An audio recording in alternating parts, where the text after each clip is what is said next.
नई ऊर्जा और उत्साह के साथ मैं लोकनाथ साहू आपका स्वागत करता हूं इस सक्सेस एकेडमी के ऑनलाइन प्लेटफॉर्म पर। चलिए आज हम पढ़ेंगे कंप्यूटर की थर्ड लेक्चर। आज हम इसमें जानने की कोशिश करेंगे कि कंप्यूटर की पीढ़ी क्या क्या है, इसकी विस्तृत से हम आज जानकारी हासिल करेंगे।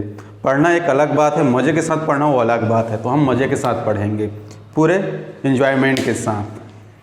प्रेशर नहीं लेंगे किसी भी चीज़ का।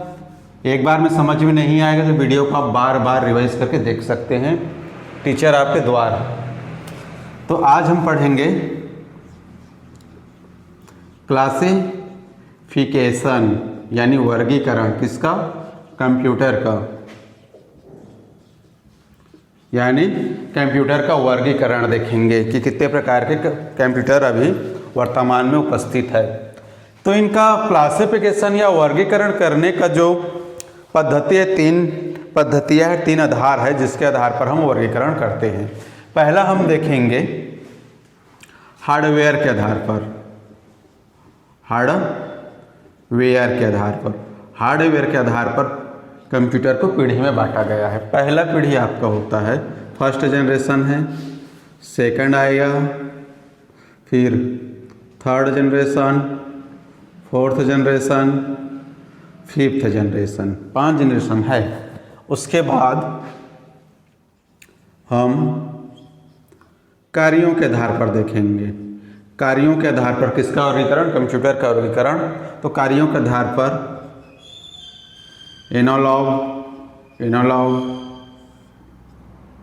इसी में आता है डिजिटल और हाइब्रिड। ये एक एक के बारे में विस्तृत रूप से हम चर्चा करेंगे। सी लिख लेंगे, आकार के आधार पर। आकार के आधार पर आता है आपका मेन फ्रेम कंप्यूटर,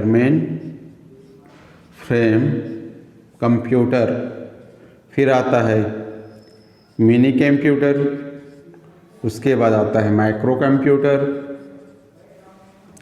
उसके बाद हम पढ़ेंगे सुपर कंप्यूटर के बारे में। सुपर कंप्यूटर सबसे पावरफुल कंप्यूटर होता है वर्तमान में। तो इनका विस्तृत क्लास हम आज में चर्चा करेंगे।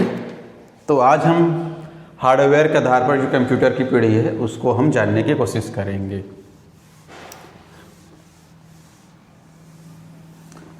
कहते हैं ना, दूसरों पर इल्ज़ाम क्या लगाना, जब सपने हमारे हैं तो कोशिश भी हमारी होनी चाहिए। तो सपने हमारे हैं तो कोशिश भी हमारी होनी चाहिए। इसी के आधार पर चलिए आज हम स्टार्ट करते हैं। फर्स्ट जनरेशन ऑफ कंप्यूटर,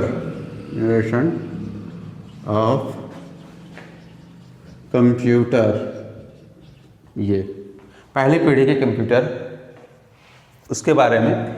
इसके यदि हम देखेंगे तो 1942 से 1955 के बीच इस प्रकार के कंप्यूटर आपको देखने को मिल जाएगा। यदि हम देखें तो इसकी जो इलेक्ट्रॉनिक डिवाइस है या हार्डवेयर का जो उपयोग किया गया था, वो वैक्यूम ट्यूब था। वैक्यूम ट्यूब जिसे वाल्व भी कह सकते हैं।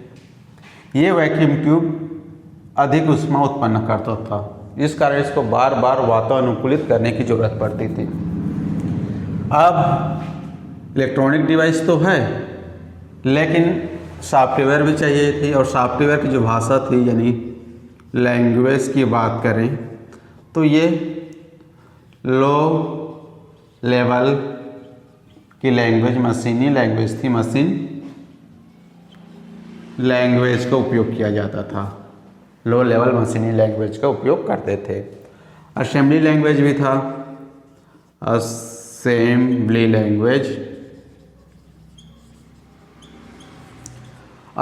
लैंग्वेज जो होता था उसमें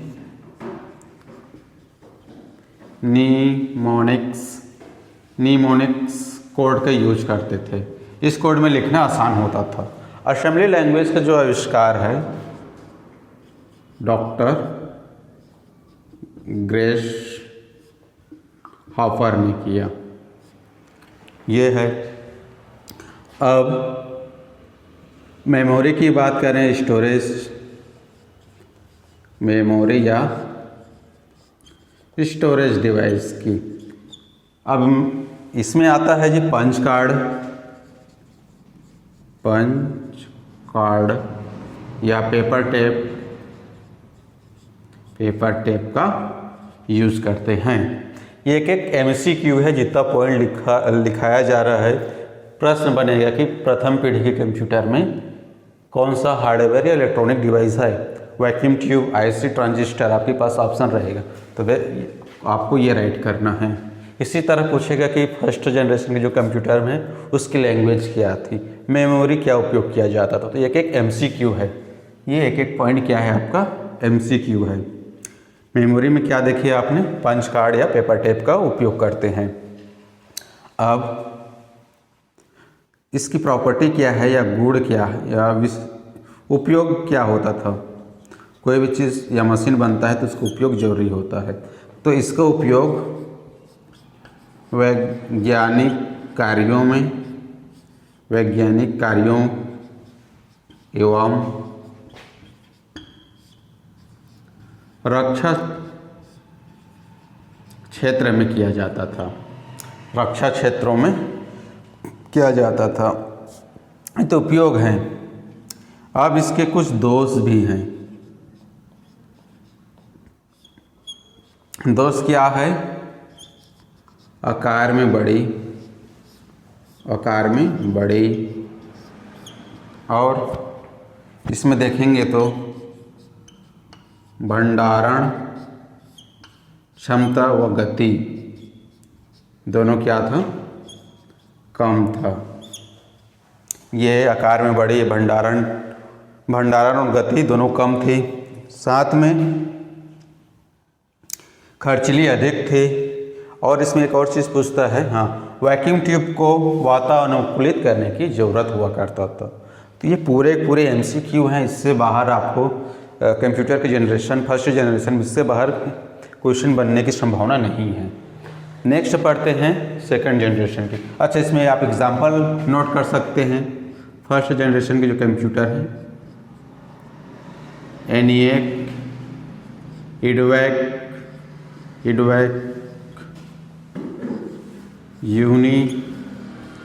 UNIVAC फर्स्ट, ये प्रथम पीढ़ी के कुछ कंप्यूटर हैं। एग्जाम्पल तो उतना नहीं पूछेगा, लेकिन ये सब चीज़ आपको पढ़ना पड़ेगा। नेक्स्ट पढ़ते हैं second generation.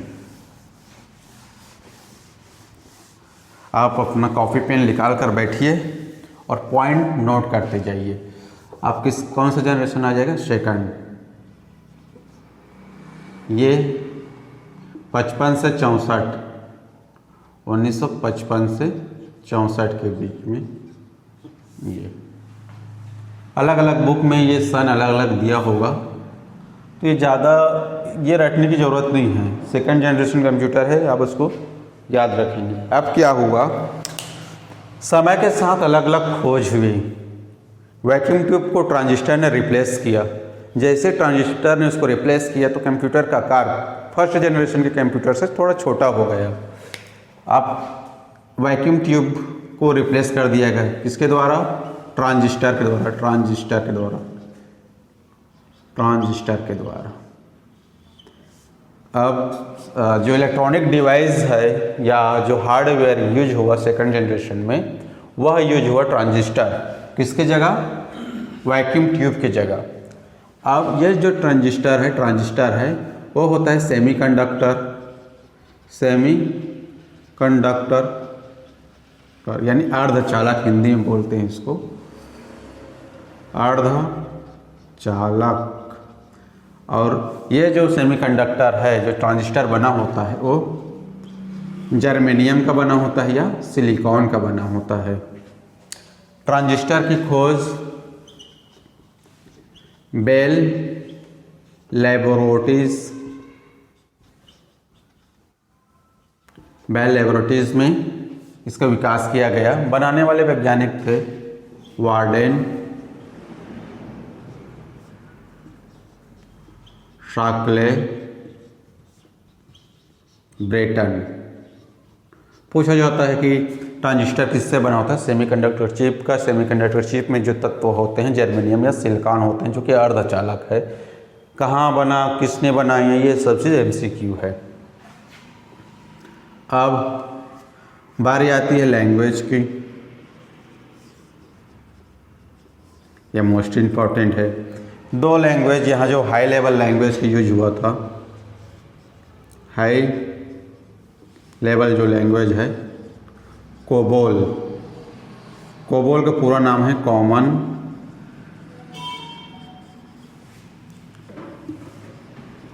Business oriented language. देखिए पहला MCQ तो ये बनेगा कि कोबोल लो लेवल लैंग्वेज है कि हाई लेवल लैंग्वेज। तो कोबोल जो है हाई लेवल लैंग्वेज है।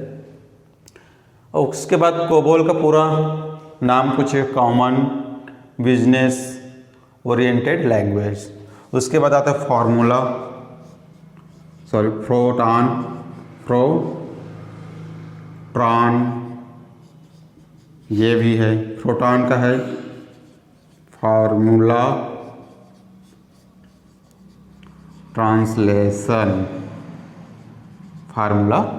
ट्रांसलेशन। ये सब चीज़ है। लैंग्वेज की बात हो गई। अब हम यदि मेमोरी या स्टोरेज डिवाइस की बात करें तो यहाँ पर मैग्नेटिक मैग्नेटिक डिवाइस का उपयोग किया जाने लगा, जैसे कि मैग्नेटिक टेप। आप देखे होंगे इस तरह से गाना सुनने का पहले कैसेट आता था। ये इस टाइप का मैग्नेटिक टेप या मैग्नेटिक डिस्क हुआ करते थे। ये मेमोरी होती थी सेकंड जनरेशन में। इस समय जो ऑपरेटिंग सिस्टम था, यहाँ पर मैं लिख देता हूँ OS, यानी ऑपरेटिंग सिस्टम था। बैच ऑपरेटिंग सिस्टम हुआ करता था। इसमें क्या होता था? बैच ऑपरेटिंग सिस्टम में जो एक ही प्रकृति के जो कार्य हैं उनको बैच में संगठित करके समूह में एग्जीक्यूट किया जाता था इस पे। तो इस प्रकार का बैच ऑपरेटिंग सिस्टम होते थे। अब इसके जो एग्जाम्पल हैं आपका यूनिवैक इसका एग्जाम्पल है। ठीक, यहाँ तो फिर मिटा देते हैं।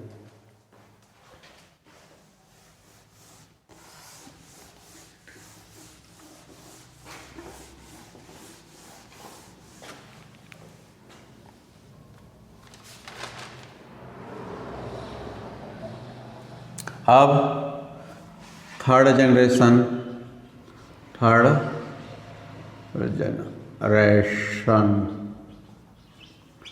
Of computer. अब क्या होता है, जैसे जैसे समय कभी इसको हम मान लेते हैं 1964 से 1974-75 के बीच में। अब क्या होता है, जो इलेक्ट्रॉनिक डिवाइस ट्रांजिस्टर हुआ करती थी कब? सेकंड जनरेशन में। अब ट्रांजिस्टर को रिप्लेस करके एक नया इलेक्ट्रॉनिक डिवाइस या सर्किट आ गया जिसको बोलते हैं IC। सबसे पहले क्वेश्चन यही पूछेगा कि IC का पूरा नाम। तो IC का पूरा नाम इंटीग्रेटेड सर्किट।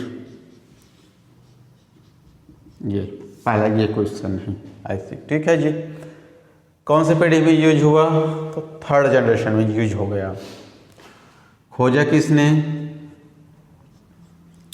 किल्बे एवं नोई। इन्होंने इसका आविष्कार किया, खोजा। अब ऐसे के कारण कंप्यूटरों का छोटा रूप आप देखने को मिलेगा इस जनरेशन में। लघुकरण संभव हो चुका। अब इसी समय SSI व MSI का भी विकास हो गया।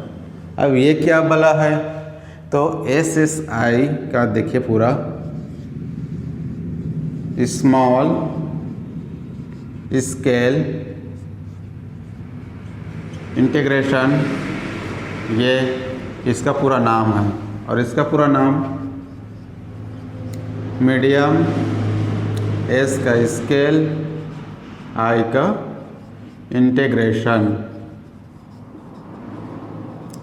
इसके कारण एक ही चिप में सैकड़ों इलेक्ट्रॉनिक डिवाइस जैसे रजिस्टर, ट्रांजिस्टर आ गए एक ही डिवाइस में। SSI उसके बाद MSI बना। जब ये डिवाइस बना तो एक ही डिवाइस में सैकड़ों ट्रांजिस्टर और रजिस्टर आ गए, जिसके कारण कंप्यूटर का आकार छोटा हो गया। अब लैंग्वेज की बात करें, लैंग्वेज की बात करें तो इस पीढ़ी में जो लैंग्वेज यूज किया जाता है या ज़्यादा था, PL1, पास्कल,